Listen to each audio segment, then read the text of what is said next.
Good morning, students. I hope that you are doing good and you have learned all the previous concepts. In this lecture, we are going to see types of chemical reaction in detail.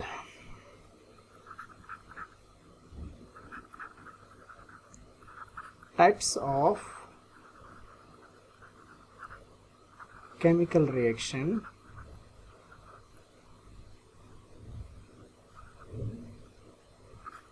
in detail.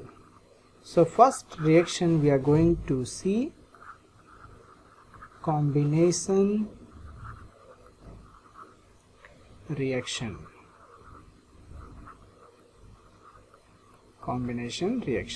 Okay. Now, a reaction in which two or more reactants combine to form a single product is called combination reaction.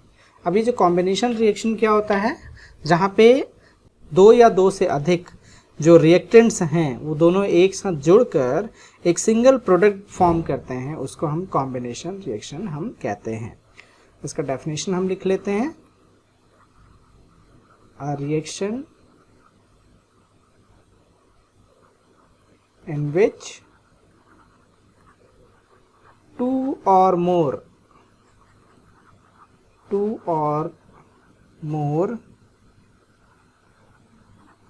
reactants, आपने पिछली class में सीखा था reactants क्या होते हैं, जो arrow के लेफ्ट हैंड साइड में होते हैं, जो केमिकल रिएक्शन में इन्वॉल्व होते हैं.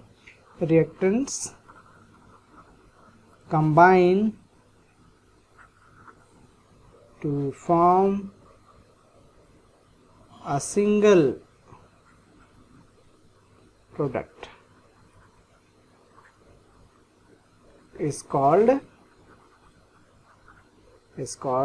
combination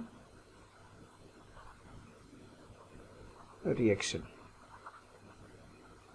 ओके, जहाँ पे दो रिएक्टेंट्स होंगे और दोनों कंबाइन होकर जुड़कर एक सिंगल प्रोडक्ट बनाएंगे, उसे हम कॉम्बिनेशन रिएक्शन हम कहेंगे. जैसे कि एग्जांपल हम इसका देख लेते हैं. Example, calcium oxide CaO2 plus H2O दोनों मिलकर फॉर्म कर रहे हैं कैल्शियम हाइड्रोक्साइड. ओके, और हीट रिलीज करेंगे. तो ये जो रिएक्शन है, यहाँ पे आप देख रहे हो कि calcium and hydrogen H2O water, this is what your reactant. और ये जो फॉर्म हुआ है इसे हम क्या बोलते हैं, प्रोडक्ट, है ना. तो यहाँ पे दो, एक से ज्यादा हैं, दो हैं आपके रिएक्टेंट्स, और ये दोनों मिलकर क्या फॉर्म कर रहे हैं, कैल्शियम हाइड्रोक्साइड फॉर्म कर रहे हैं और सिंगल आपका प्रोडक्ट को फॉर्म किया है. तो इस प्रकार के जो रिएक्शंस हैं उसे हम कॉम्बिनेशन रिएक्शन हम कहते हैं. सिंपल कॉम्बिनेशन मतलब जुड़ जाना, कंबाइन हो जाना, तो वहां पे हम उसे कॉम्बिनेशन रिएक्शन हम कहेंगे. ओके, अब इस केमिकल इक्वेशंस को हम थोड़ा सा मोर इन्फॉर्मेटिव हम बना लेते हैं. लास्ट क्लास में हमने सीखा था.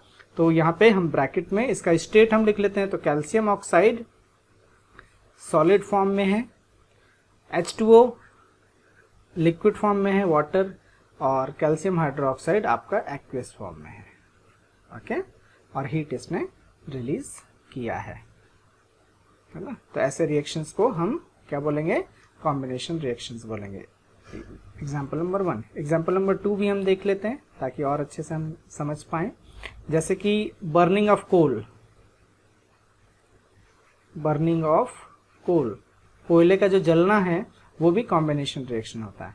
अब यहाँ पे सपोज आपका कार्बन इस सॉलिड फॉर्म में होता है, कोयला जो है कार्बन, उसके बाद फिर ऑक्सीजन की प्रेजेंस में वो क्या होगा, बर्न होगा, तो क्या फॉर्म होगा, CO2 गैस फॉर्म होगा. ओके, तो इसे हम, ये भी क्या है आपका कॉम्बिनेशन रिएक्शन है. ओके, नाउ थर्ड एग्जांपल हम देख लेते हैं जिससे और अच्छे से क्लियर होगा आपका. जैसे कि reaction between hydrogen gas and oxygen gas. तो इसे हम लिख लेते हैं reaction between hydrogen gas and oxygen gas. Okay, तो यहाँ पे हाइड्रोजन गैस और गैस फॉर्म में है इसलिए हमने जी लिया। ऑक्सीजन गैस, ये भी गैस फॉर्म में है, दोनों रिएक्ट होके क्या फॉर्म करेंगे, H2O, और ये लिक्विड फॉर्म में है, वाटर को फॉर्म किया, है ना। तो ये सारे जो रिएक्शंस हैं इसको हम कॉम्बिनेशन रिएक्शंस हम कहेंगे। एक्चुअली हो क्या रहा है, यहाँ पे दो रिएक्टेंट्स हैं और दोनों कंबाइन होकर एक प्रोडक्ट को फॉर्म करेंगे, तो ऐसे रिएक्टेंट्स को हम क्या कहेंगे, कॉम्बिनेशन रिएक्शन हम कहेंगे। ओके।